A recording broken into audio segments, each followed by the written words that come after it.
Hello, everyone. Let's go ahead and get started. Welcome to The Current. This is the North Central Region Water Network's Speed Networking webinar series.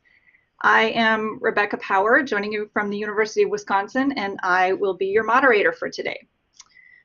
Since some of you may be new to the North Central Region Water Network, we are an extension-led collaboration among land-grant universities and our partners in 12 upper Midwestern states.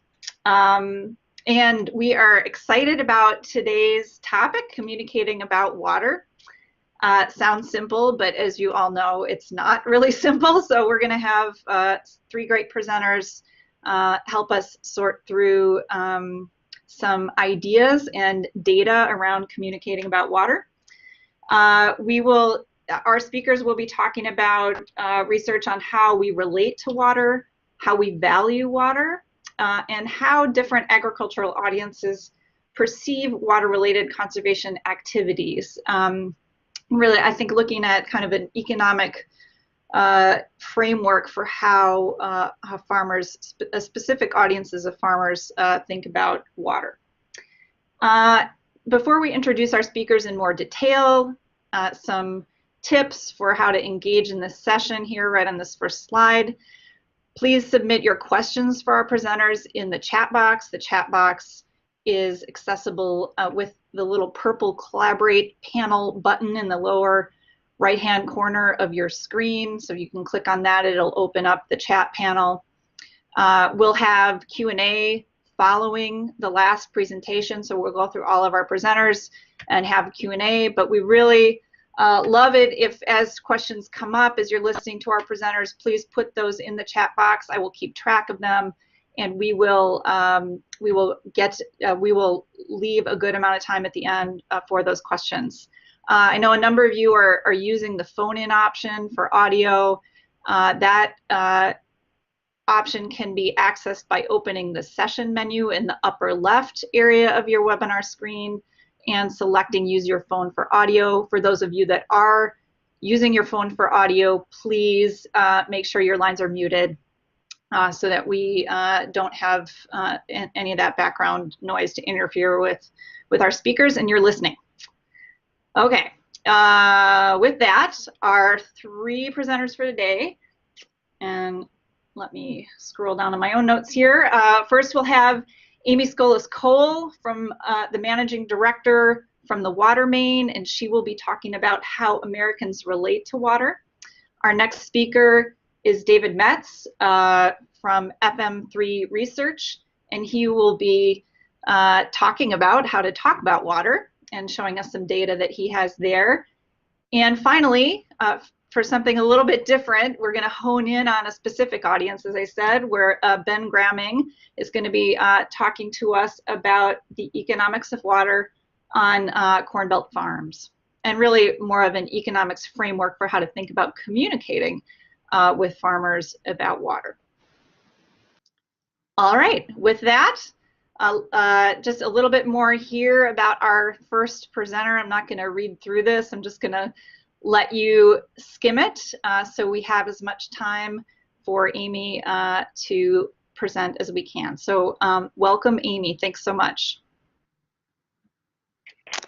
Thanks. Can you guys hear me now? Yes, we can hear you loud and clear. Okay, perfect. Awesome. So thanks, everybody. It's fun to be here to talk a little bit about the water main and some research that we concluded earlier or later last year about how Americans relate to water. Is my audio okay? I'm hearing a lot of feedback, but I can live with it as long as it's not distracting to you. Actually, we were having a little feedback. You sound better now, so we'll just keep monitoring. Okay, perfect.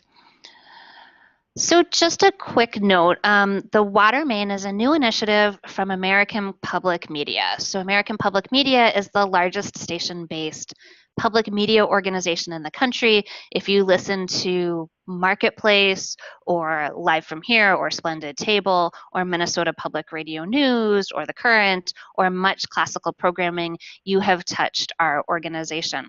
So we're a new initiative out of Minnesota Public Radio, American Public Media, called the Water Main, and we were created to build public will in support of clean, affordable, accessible water. And we do that by taking the assets of what we know how to do as a public media organization, which is bringing people together and informing and expanding perspectives and catalyzing conversation, and then working. So that part is kind of what public media knows how to do.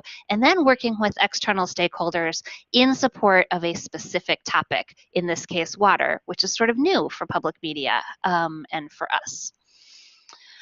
So when I started the program and started thinking about what does public will look like, there wasn't a lot of great data out there for how public will actually evidences itself. But as I dug into where it looked like society had expressed a set of values around something, I found that it had a couple of component pieces. So it seems like at the minimum, public will requires kind of a knowledge and understanding of an issue, a connection, a relevance to someone's personal life of an issue, a set of solutions to the issue. You might call this hope. So you need to know something, you need to care, and you need to have hope, and then you need to have a pathway to act. And I don't presume that this encompasses everything that we know about public will, but these seemed like really necessary component pieces. We at the Water Main really focus on the first two of those that we know how to do ourselves within the world of public media, and then we partner to get the solution sets and the pathway to action. But we really see ourselves as leading the way on helping to build understanding of key water issues, which we kind of colloquially term water IQ, as well as helping Americans connect to the role of water in their lives to build that personal affinity, which we call water EQ. So in order to start thinking about how you build a program in order to raise water IQ and EQ, we first needed to understand what's the state of play today. How do Americans relate to the topic of water? So we partnered with two fabulous research organizations. We have a research lab within our own organization that does primary research for social science, and we partnered with the Wilder Foundation, which also does great social science research, to do what we think of as the first of its kind research to actually understand how Americans relate to water. And let me just qualify that, right? Like we have all seen the studies of where water falls in environmental topics or public health topics, but we started with the topic of water and asked a bunch of questions. The survey took about 45 minutes for people to fill out to say, how does water show up in your life? How much do you value it? How much do you understand about it? What are you interested in? So, maybe not surprisingly, but one of the first things or one of the primary things that we heard was the essential to existence. People do recognize their dependency on water, whether it's making macaroni and cheese or showering. People saw how their lives did connect to water. And when we asked people what they're talking about, what they're thinking about as it related to water, we saw that the highest share of our respondents had most recently heard or seen a news story about water as it related to an environmental issue. And not surprisingly, because people talk about what they hear, we also saw that the highest share of our respondents said that their most recent conversation about water was related to environmental issues. So as we all know, water and the environment go hand in hand as issues. But one of the things we wanted to get at is that people relate to water far beyond environmental concerns. And we think that it's important to meet people with where they do connect to water rather than telling them just because I care about water from an environmental standpoint, you should too. So what this graph shows here is how people related to water. So the vast majority said, yes, I relate to water as an environmental issue, but also 60% saw it as an economic issue. Another almost 60% understood, this shocked me, understood our dependency between having electricity and water. And over 50% saw it as a human rights issue. So as you can see by the breadth of these, water shows up in people's minds in lots of different ways. When we got down to how it actually connects to my life, right? So the question was, how does water show up in my life? 9 in 10 people, unsurprisingly, said water shows up in my personal hygiene and in my health. But the same proportion, 9 in 10, also saw that water shows up in a connection with food, which was interesting new data for us. Half of our respondents saw a strong connection between water and their personal safety, as well as water and recreation. 4 in 10 saw it as a cost of living issue in their lives, and 3 in 10 told us that there was a strong connection between their sense of spirituality and water. Particularly interesting probably to most of us on this call is what didn't show up. So we, like I said, spent 45 minutes talking to hundreds of individuals for this survey, and what didn't show up was the question or concern around the infrastructure improvements. So whatever statistic you want to use, whether it's 470 billion or whether it's 800 billion or a trillion, the fact that we need massive investments in water infrastructure is not something that we heard show up in our survey. Then we asked people, what more do you want to know? We're in the business of giving you more information. What do you want to know? Maybe unsurprisingly, people didn't want to know much more. They felt like they knew what they needed to know. But almost everyone felt like their neighbors, their other people, needed to know more. 100% said, I want other people to know this. And the way that we interpret this is, yes, both that everyone thinks that they're smarter than the average bear by a little bit, but also that while people understand individually how important water is, they may not see that coming up as a value within their community or within society.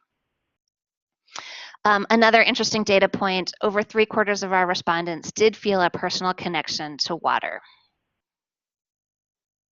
So from that, we found 3 preliminary kind of core interests and values as it relates to water. And we would suggest that if you're talking about water to folks, you identify if your audiences fall in one of these 3 categories and think about using kind of these values as a front entry point. So I would say, okay, so outdoor enthusiast is one of the first. I would bet we're all pretty good at talking to this kind of person who loves to fish, boat, and swim, and we talk to them about their favorite body of water or information related to science and their natural and their heritage. This is my grandfather fished and I fished kind of thing. I don't know if we do nearly as good of a job, at least here at APM historically, about talking to the day-to-day user who sees water as a personal issue.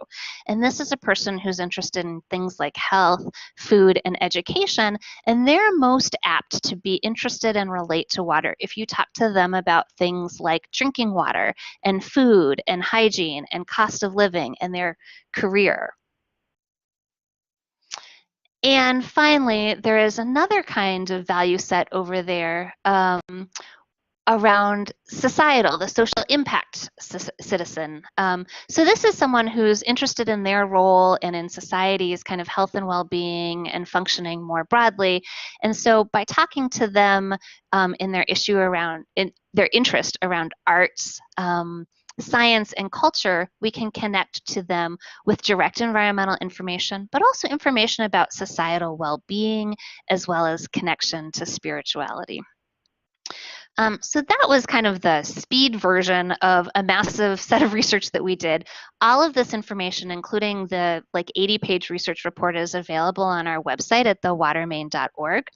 And because we are in a webinar in which we have folks around the Great Lakes, I will just also point out that just last week we did a new set of reporting around infrastructure and the effects of rising water prices and crumbling infrastructure that's available at APM Reports and was featured on National Public Radio last week.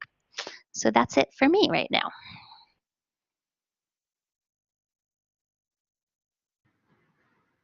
Great. Thank you so much, Amy. And I see the questions are rolling in, and as I said, we will I'm compiling those, and we will ask those questions as soon as we're finished with the rest of our speakers. So we'll go ahead and move on to our next speaker, Dave Matz, FM3. And again, I'm not going to read through this whole bio, but you'll see here that Dave has a lot of history in thinking about how to communicate around environmental issues, conservation issues, and has a strong track record of success in getting folks to change behavior in some way as a result of that communication insight. So thanks so much for joining us, Dave, and welcome. Go ahead. All right. Thank you very much, all, for the opportunity to be here today. So I'm going to talk a little bit about opinion research that I and my colleague Lori Weigel at Newbridge Strategy have conducted around how to talk about water in ways that connect with the broader public. And Dave, a lot of this... Dave, yes. I'm going to chime in here a second and say, if you could just speak a little bit louder. You sound clear, but a little bit soft. Okay, will do. So we are sharing a series of findings from research projects that we have done around communicating with the public about water. A lot of this, I think, is very harmonized as well with the excellent research that Amy just summarized. But most of the work that we have done is talking with the voting public about issues around public policy, and in many cases, local and state ballot measures, where the public has a chance to weigh in directly on water policy. And we're trying to figure out ways to make the case that we need to take steps to ensure a reliable supply of clean water for the future and get the public enthusiastic about spending the money or taking the policy steps that are needed to ensure it. Much of the research that I'll be sharing with you today comes from work that has been sponsored by the Nature Conservancy, who over the course of the last 20 years have done regular national and statewide survey research projects designed to help understand how to talk about water, both on its own and in the context of its relationship with land. And this research has given us a really thorough body of knowledge about how to talk about these issues. In particular, given the geographic focus of this group, looking at some national survey data, we are also looking at research that recently looked at attitudes toward the Mississippi River and the role that it plays in communities that run along it. And we'll touch here and there on work that we've done in individual states. By and large, is very consonant with what we're seeing when we do this kind of work at the national level or the regional level. The one fundamental point that I'd really like to emphasize in this realm is that the public sees a very strong and intimate connection between land and water. When we talk about conserving land, the single strongest rationale for doing so is protecting the quality and the health of the waters that run through it. We hear over and over in focus group discussions, the public telling us what gets put on the land ultimately ends up in the water. And so taking care of our land is a critical step toward making sure that we have healthy water supply. And over, as we'll see, even when we compare it to other things that we know the public cares about, protecting wildlife habitat, natural areas, working agricultural land, protecting water quality is really paramount as a reason for conserving land. We also see that there is an intimate connection between water and the environment in voters' minds. Amy emphasized this, and we've seen this in our own research as well. When we ask people to tell us what they think about, when they think about the environment as a broad category, water is the thing, the single specific issue that they are most likely to mention as their sort of first association with the environment. And when we talk about taking steps to conserve land and water and wildlife habitat, all the different elements of our sort of natural surroundings. And we ask the public to prioritize, tell us which things they see as most important to protect. What we see over and over is that items that have some kind of connection to water, and it can be almost any connection to water, stand out at the top of that list. This is data from a national survey that we conducted for TNC last year, where we offered the respondents a series of different rationales for conservation. This is just the top of a very long list, went on another 3 or 4 slides beyond this. And you can see both among voters at large and then also among the subgroup that are millennials. Items related to water were among the top ones tested, and that includes drinking water, surface water, marine issues, different kinds of contaminants that might end up polluting water supplies, wetland protection. Essentially, any word we use that invokes water in any way, shape, or form stands out to the public as a particularly high priority rationale for conservation. And because of this, when we have worked on campaigns or attempts to sort of mobilize the public around conservation goals, we've consistently seen that using water-related messaging and also water-related imagery is really critical in building a broad base of public support. The examples you'll see here come from a statewide campaign to renew Alabama's Forever Wild program, which dedicates funding to conservation. And these images that include water, both with and without people in them, were some of the strongest testing images that we saw in the research and really played a central role in the communications that went out as part of that campaign. As potent as water issues have always been, we have also seen that over time they have been gaining salience, and the level of public concern about water quality has risen significantly. This compares data from the national survey we conducted last year, where we're looking at the proportion that rated each of these issues as either extremely or very serious problems, with the proportion that said the same 6 years previously in a survey that we did in 2012. And there's a range of environmental and conservation issues here, and you'll see that over that period of time, concern about all of them has increased. But at the very top of the list, the most dramatic increase that we see is around this issue of pollution of rivers, lakes, and streams, where in just a 6-year period, there's been a 23-point increase in the proportion of voters who tell us they view it as an extremely or very serious problem. There's a number of factors that contribute to that. Obviously, it can vary at the local level. One of the things that's been most dramatic, and we've seen this in other research, is people's awareness of what happened in Flint. Obviously, for those of you around the Great Lakes, it's much more geographically immediate, but even here in California, where I'm based, in a survey just that we conducted last year, we still saw the awareness of the problems in Flint as one of the most compelling arguments for taking action to ensure that we have clean and healthy water supplies. Another trend that we've seen in the data is high degrees of public confidence in public water agencies that are responsible for managing water supplies. And when we asked respondents in national survey work to indicate for us how high a priority they assign to various tasks that their water agency might carry out, you'll see that there's a range of issues here that they view as high priority. In fact, out of the list of 8 different services that we asked people about, all but 3 were rated as high priorities by half of those polled, and every single one was rated as at least a moderate priority by more than 7 in 10 respondents.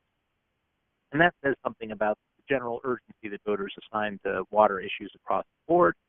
But you will note that reducing water pollution is at the very top of the list, with 83% rating it a high priority, nothing else really approaching that level of intensity.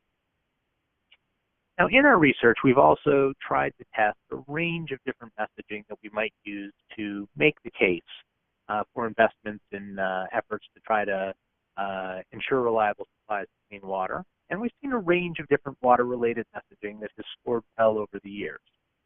Generally speaking, the strongest messaging goes directly to clean drinking water. And as I noted earlier, as a rationale for land conservation, because people understand that in most cases our drinking water does come from natural areas like forests, maintaining the health of that land is critical to maintaining clean drinking water. And that message usually trumps almost all others as a rationale for taking action. We've also seen a broader argument around the connection between health and nature is compelling. talking about how air, water, food, medicines all depend on a healthy and robust natural environment. That message works really well, but water is really the linchpin to it. When people think about how their health depends on nature, water is the linkage that is usually foremost in their mind. Now, we've seen thus far that there's broad public concern about water pollution as a sort of the main water-related threat that they see as a problem.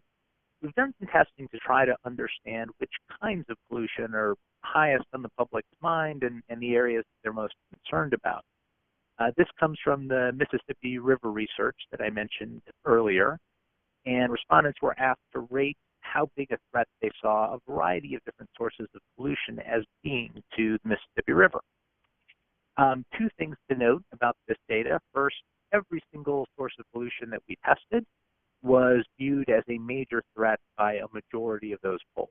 So there's an appreciation that there are a diverse array of threats to water quality, at least on this first slide. All of these items fit into that category. But the biggest concerns that people have are essentially point source pollution. Trash dumped in rivers and streams, chemicals and waste from industry, fertilizer from large agricultural operations.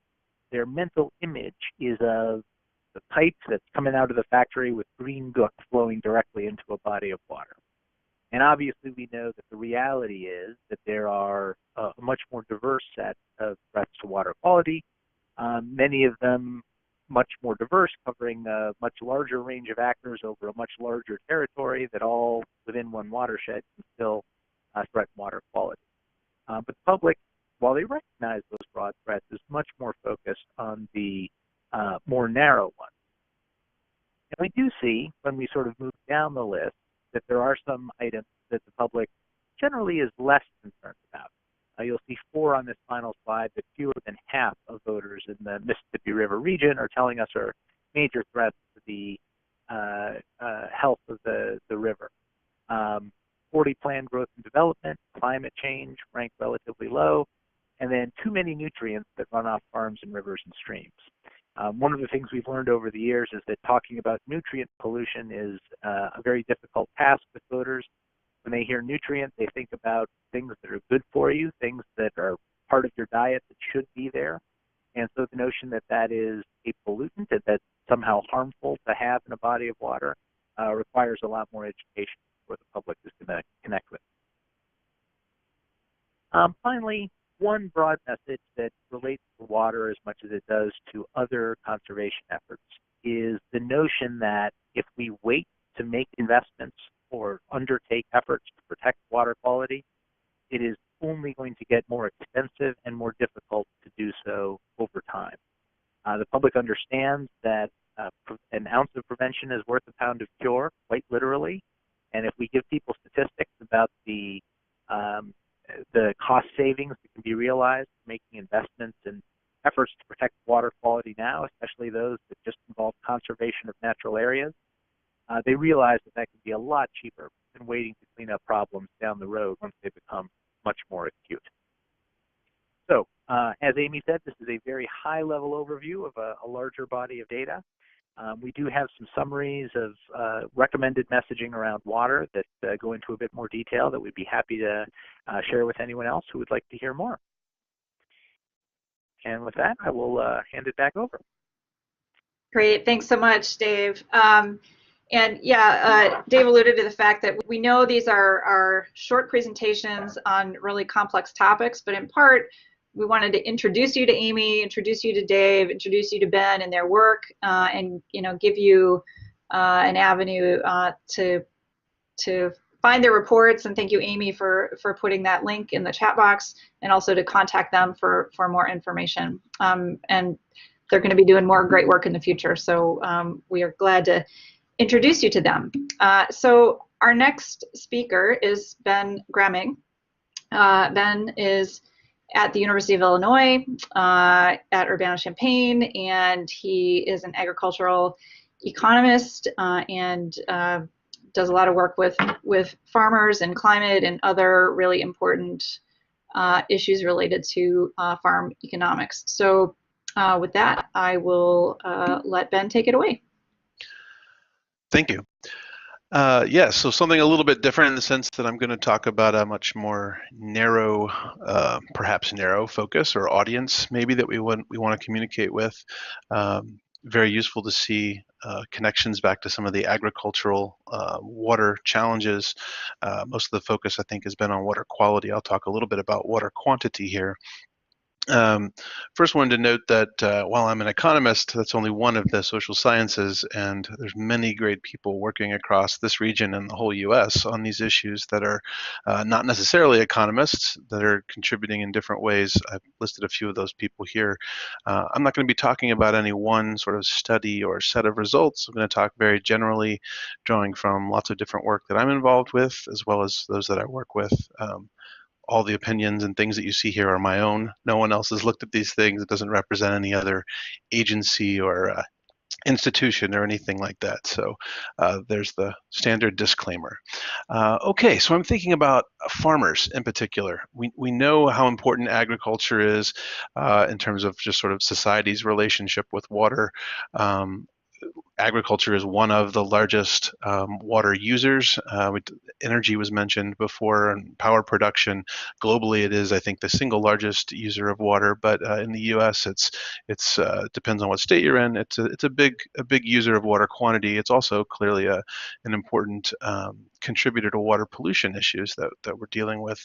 And agriculture is obviously part of the problem, but also could certainly be part of the solution. So I think it's helpful when we start to think about communicating with farmers about this to think specifically about how is it that they interact with farmers, rather they interact with water, right? The primary way, I think that all of us like to keep track of the weather or look at the weather report. Maybe we have apps and things that alert us when there are storms coming or whatever else.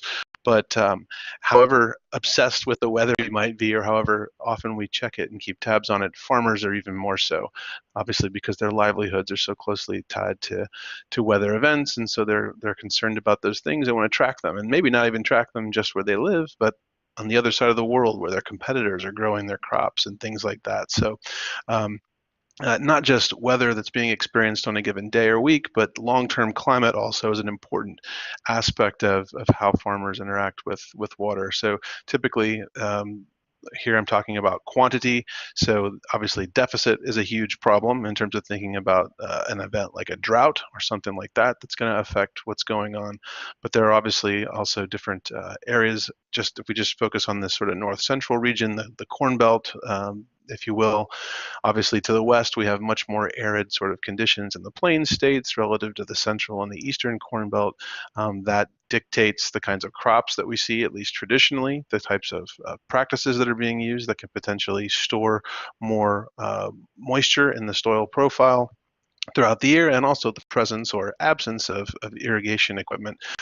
From the other side, if we're in the central or the eastern Corn Belt, it tends to be a lot wetter, and we actually have a recurring sort of seasonal, very wet spring period at a very important time of the year when there's oftentimes too much water, and depending on your soil type, you need to get that water away in order to try to plant your crops as early as possible. So in a place like central Illinois where I am, or Iowa or Indiana, there's a lot of subsurface artificial drainage that's put in place to get access to fields as early as possible and try and maximize the growing season.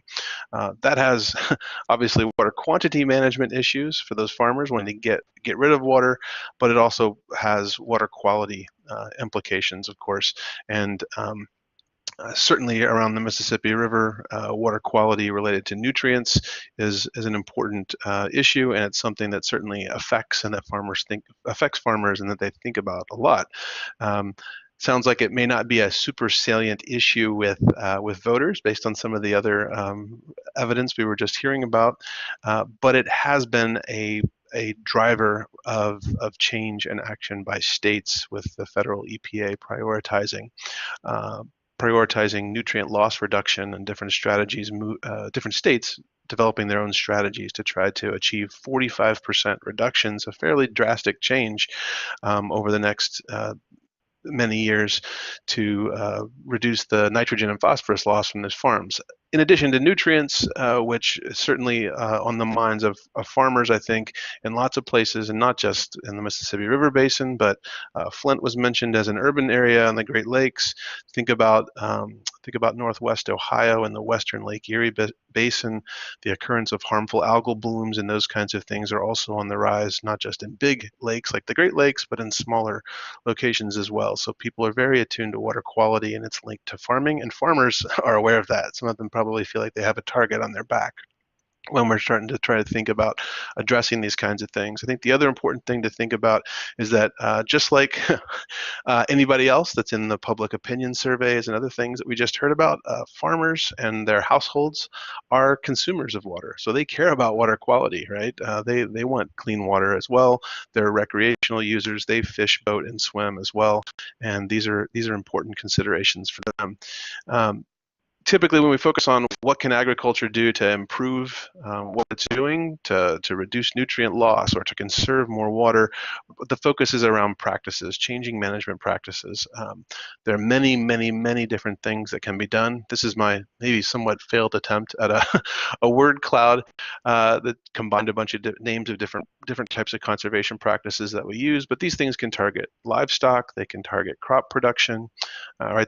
They typically are divided into practices that we do in fields where crops are actually growing versus maybe edge of field practices that may involve more of a pollution control or treatment dimension, where we're actually taking acreage out of production in order to improve either, again, water quantity being conserved or the quality of the water, that the impairment or effect on water quality from agricultural production that's taking place. It's great to be able to identify and use science and experiments and all sorts of other things to understand these kinds of practices or interventions that we can put in place.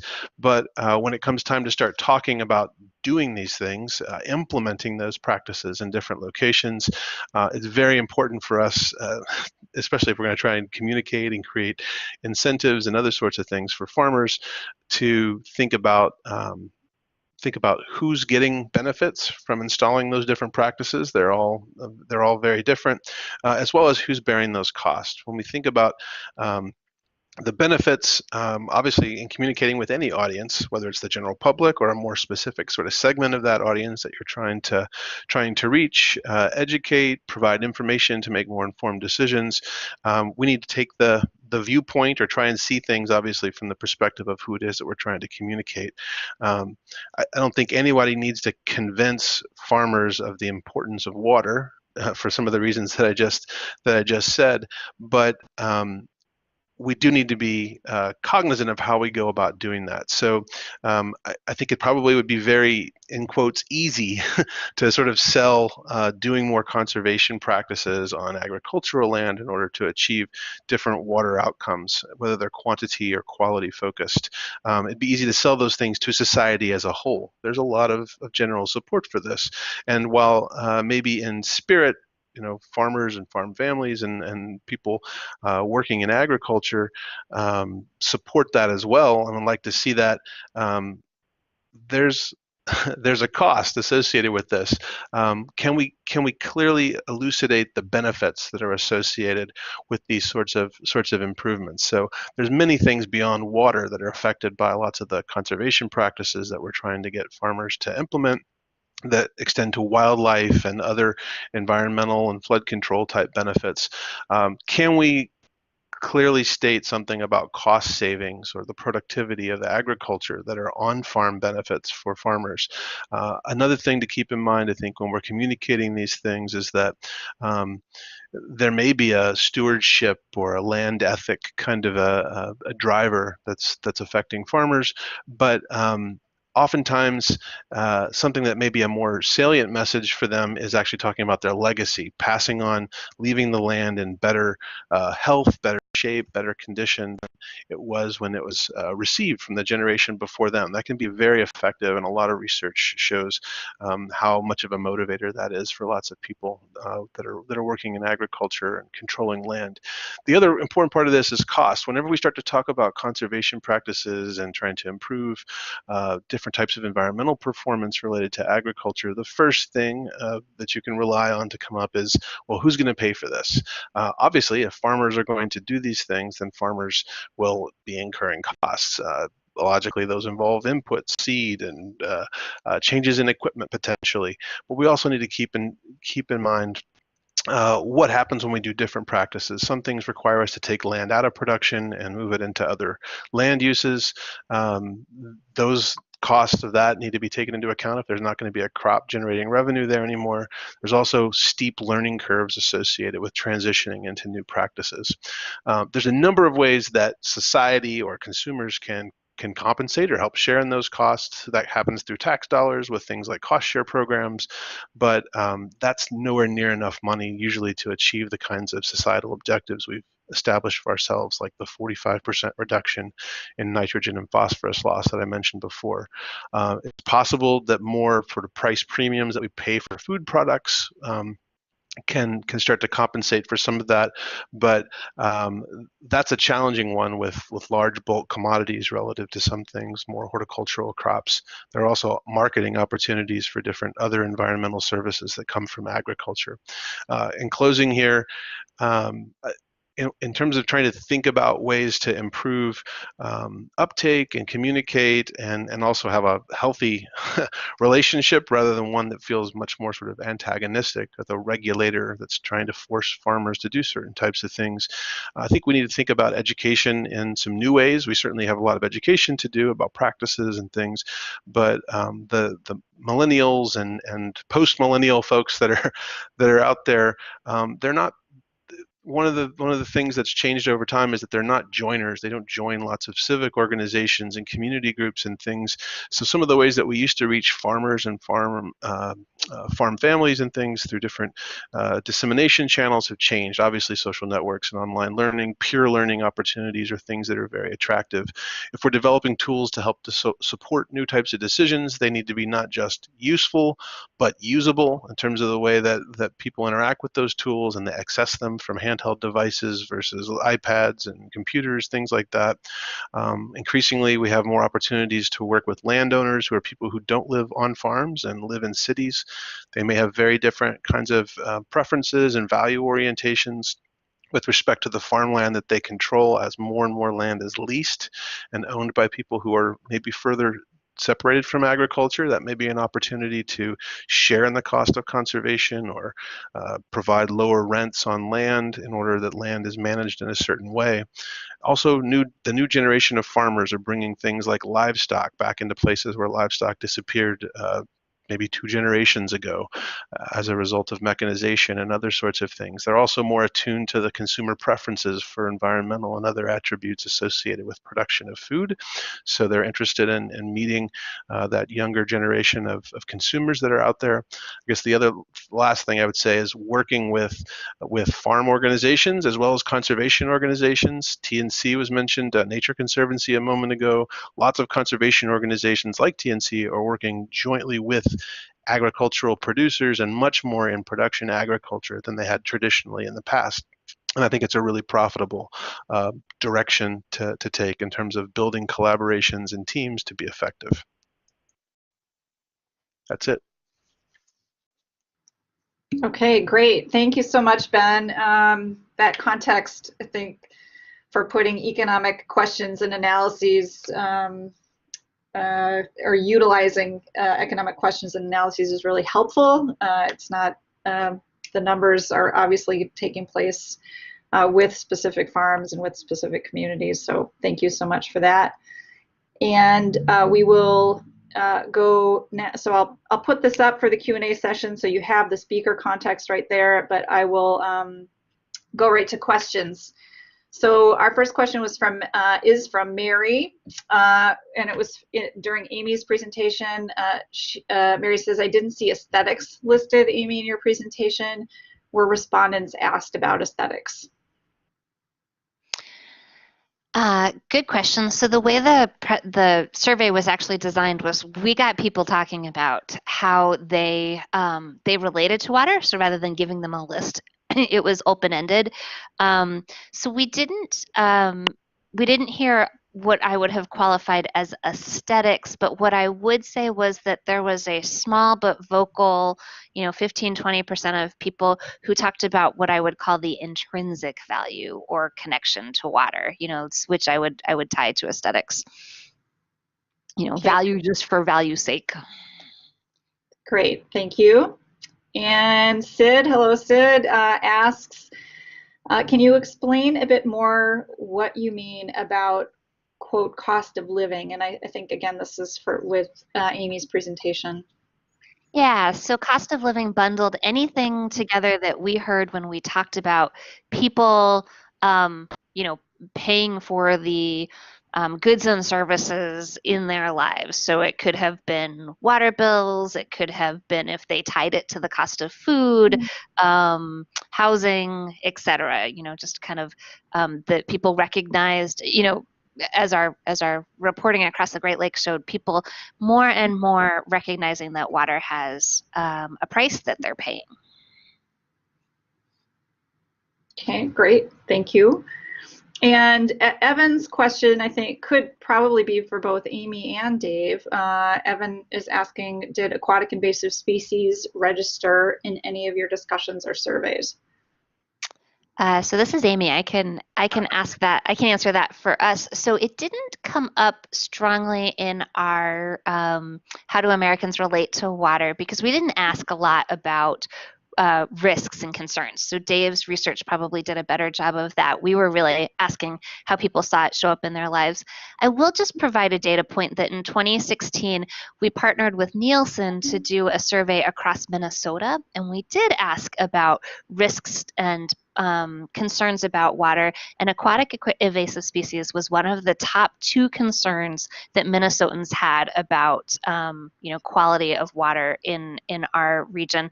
The first was a little bit contrary to Dave's research, maybe just because we're in Minnesota, but ag pollutants, nutrient pollution, and the second was AIS.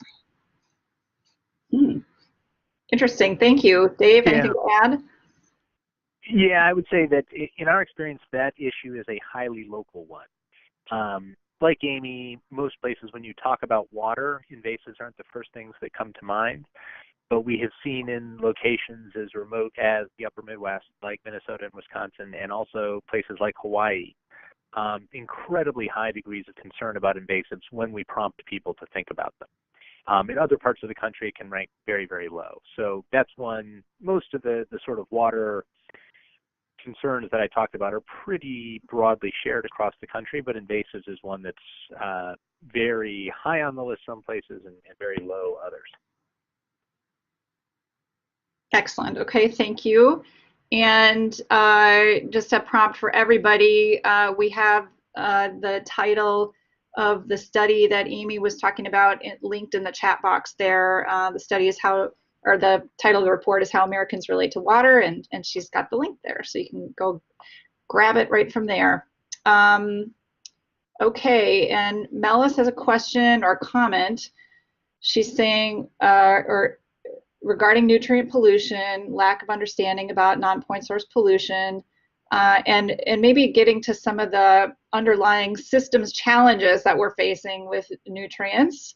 And she's noting a disconnect between the demand for cheap meat, cheap dairy, cheap everything, and the desire to clean water. So I don't know if any of our presenters want to comment on that. This is Ben. I can take a stab at it.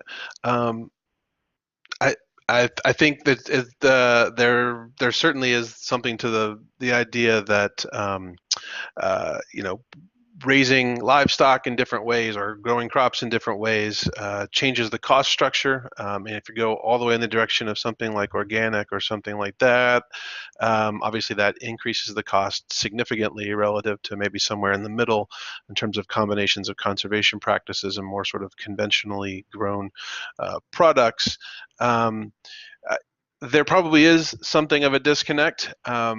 I guess the question is maybe there's a big marketing element to this, and that is who would be willing to pay and how much would they be willing to pay for something that is, produced in a certain way that maybe is an incremental change. We don't see things branded as nitrate loss reduction sweet corn or or wheat or something like that too often, or never. I've never seen that particular way that things are pitched. So it's difficult to make that connection and then figure out which consumer segment is out there that would pay a premium for that incremental increase in cost relative to something like organic. That's a whole lot many other sort of things, or non-GMO, or whatever your preference is on the consumer side. So I think it's a challenge, but it's also part of the education piece.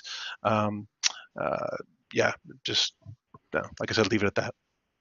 And this is Amy. I might just weigh in on that one of the biggest opportunities that I see, actually, for those of us that are thinking about communicating about water, is to connect with people's intrinsic interest in how they're feeding themselves. And so, as you may recall in our research, we saw that people's understood the connection between food and water as tightly as they did between health and water. And I think when you triangulate those three things, water, health, and food, you come up with a really powerful way of approaching the topic. And I would say that it's maybe to the comment, absolutely there's a disconnect between kind of price of food and wanting clean water.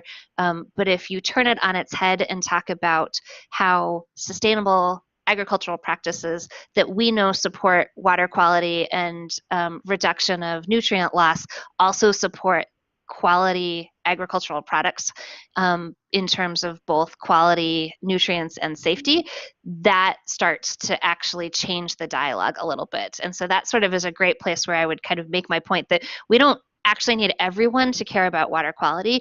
We just, since water is ubiquitous in all of our lives, we just need to understand how we can take what someone's interested in and show them how it relates to water and water quality and availability.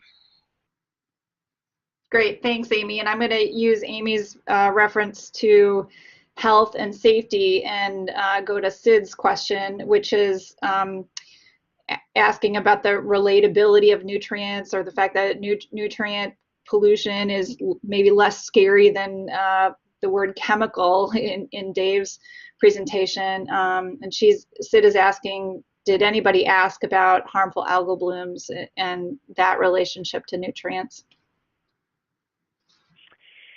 Yeah, so this is Dick, and I think actually the next question from Austin kind of ties into this too, which is, if nutrient pollution, if that term is not well understood by the public or doesn't provoke a lot of concern, are there other ways to talk about it? And I guess a couple of things that I would highlight is, first, sometimes not over-explaining can be helpful. Just simply saying that there is pollution, there are substances in the water that shouldn't be there, that could cause harm, and that we all need to collectively work to find ways to keep them from getting into our water. That basic dynamic is something that people understand.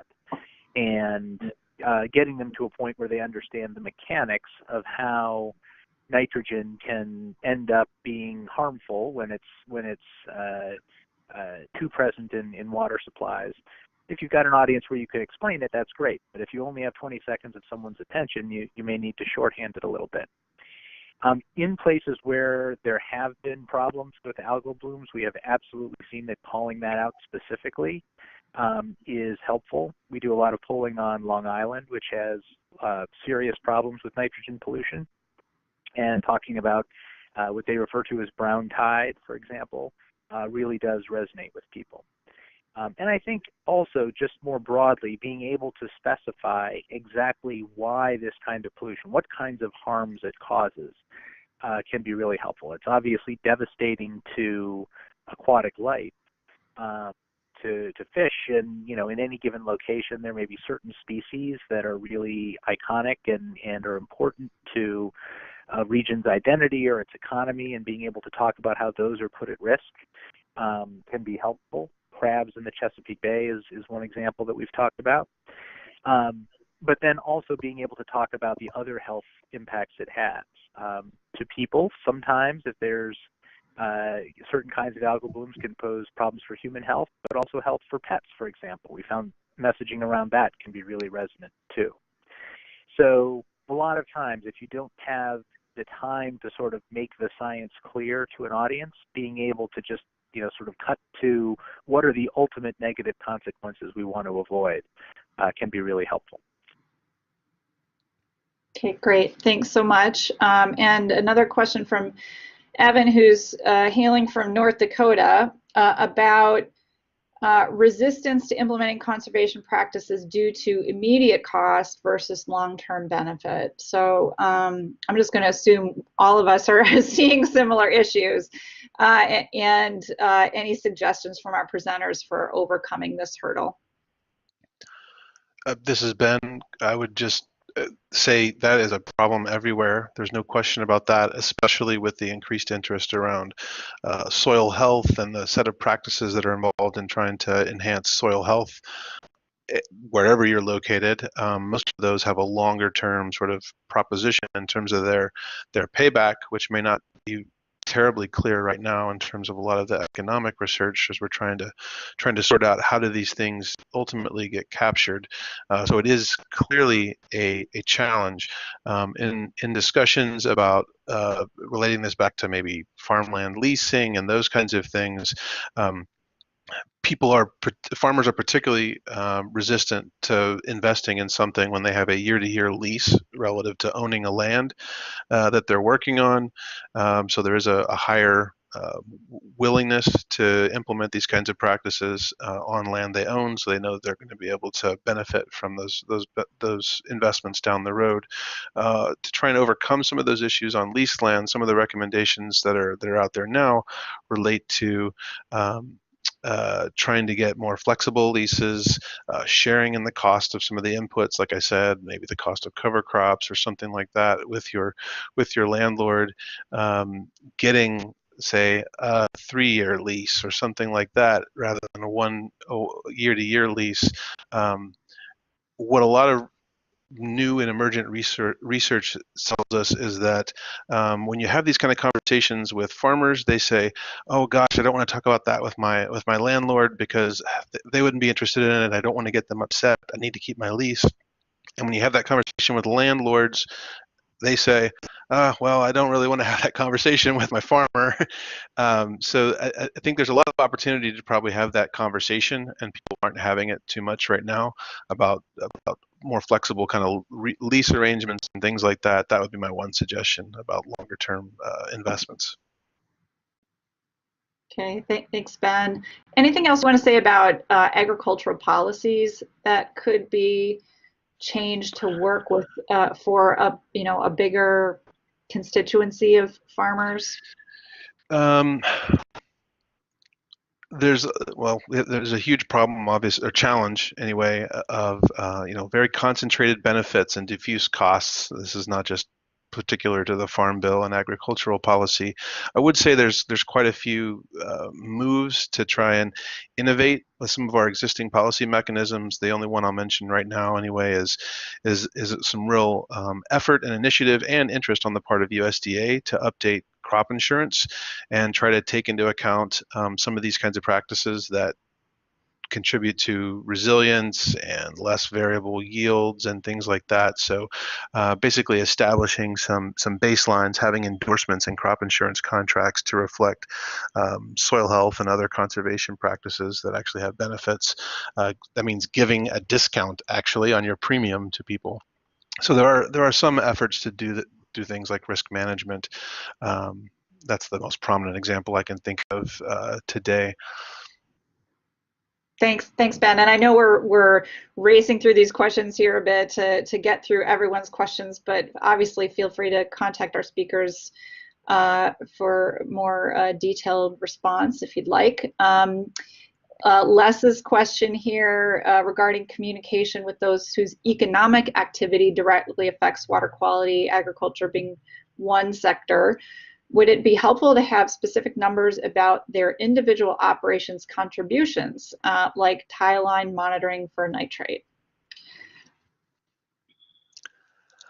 I think that that information could be effective with some folks. There's certainly obviously a reluctance to let people start monitoring your tile line because you think then you're going to become the subject of regulation or something like that. But the increased use of modeling tools and things like that to try to create water quality trading markets and things like that, I think those can potentially be very effective tools if we can communicate to people how those models work. If they believe the information that's coming from them, that can potentially be a powerful incentive. There's also interesting ways to use behavioral nudges and things like that to try to share information with you about your neighbors and what they're doing. Right? Farmers are very competitive, just like the rest of us. Maybe you've received notes from your power company about your relative consumption of electricity or something like that to try and incent you to adjust your thermostat in your house. I think similar kinds of messaging and behavioral sorts of work can be used to also try and create the same kind of sort of friendly competition that might actually be effective in this way. Mm-hmm. Okay, thanks, Ben. And this last question, I'm going to open it up to the rest of our speakers, and obviously if you need to leave for our participants or for our folks on the line here, thank you so much for joining us, but I'm going to finish up this last question and give all of our speakers a chance to respond.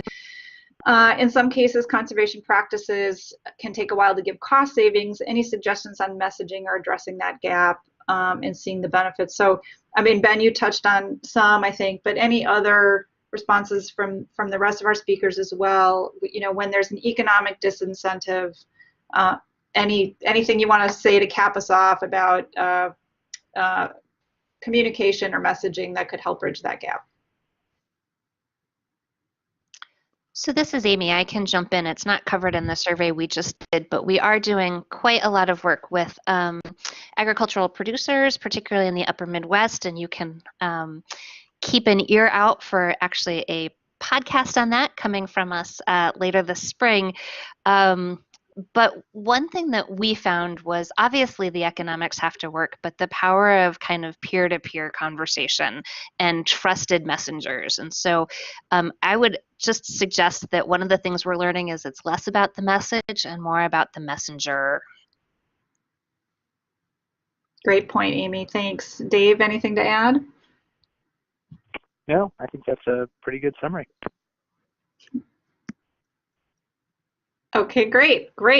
Well, thank you to Amy and Dave and Ben so much.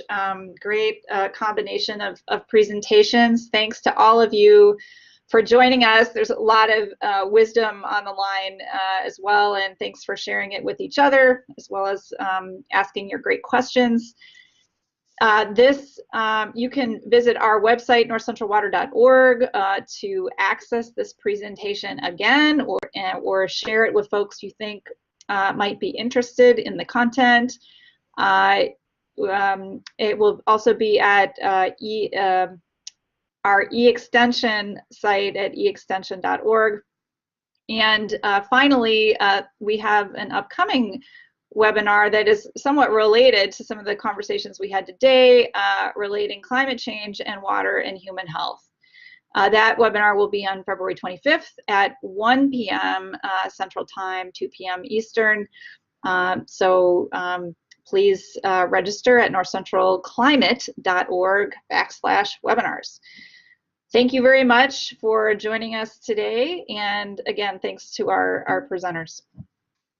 Have a good afternoon.